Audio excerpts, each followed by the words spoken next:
జై శ్రీరామ్. సద్గురు స్పర్శ మన లోపల ఉన్న దైత్యులను ప్రకోపింపచేసి తర్వాత బలహీనులను భయభ్రాంతులను చేస్తాడు. అందరినీ కలవరపరిచి ధ్వంసం చేస్తే మిగతా పని దైవం చూసుకుంటాడు. దైవకార్యానికి మార్గము సుగమము చేస్తాడు.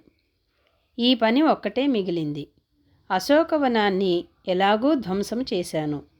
రాక్షస వీరులను చంపాను.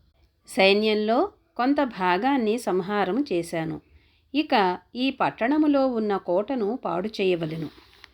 గృహస్థ ధర్మాన్ని స్వీకరించి ఆత్మసాధన చేయడం కోటలో ఉండి పోట్లాడటం లాంటిది. గృహస్థ ధర్మము స్వీకరించకుండా ఉంటే మనలను కాంతా వ్యామోహము వెంటబడి ఎప్పుడో ఒకప్పుడు స్వీకరిస్తుంది. కోట నుండి బయటకు వెళ్ళి యుద్ధము చేయడము సన్యాసాశ్రమము.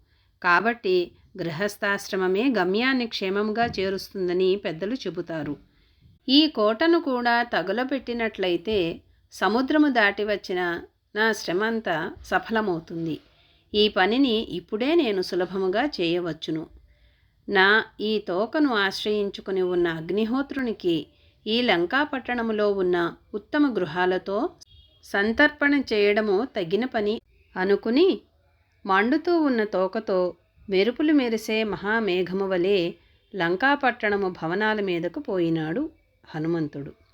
ఉద్యానవనాలను ప్రాసాద గృహాలను చూచుకుంటూ ఈ ఇంటి మీద నుంచి ఆ ఇంటి మీదకి, ఆ ఇంటి మీద నుంచి ఈ ఇంటి మీదకి ఎగురుతూ ప్రహస్తుడి ఇంటి మీదకు పోయి నిప్పు ముట్టించాడు.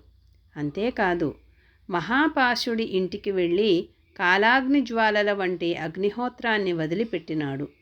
అక్కడి నుండి వజ్రదంష్ట్రుడు శుక్రుడి పారుడి ఇంటికి ఎగిరి నిప్పు ముట్టించాడు. ఆ తరువాత ఇంద్రజిత్తు భవనానికి నిప్పు పెట్టాడు. జంబుమాలి సుమాలి గృహాలకు నిప్పంటించినాడు. జై శ్రీరామ్.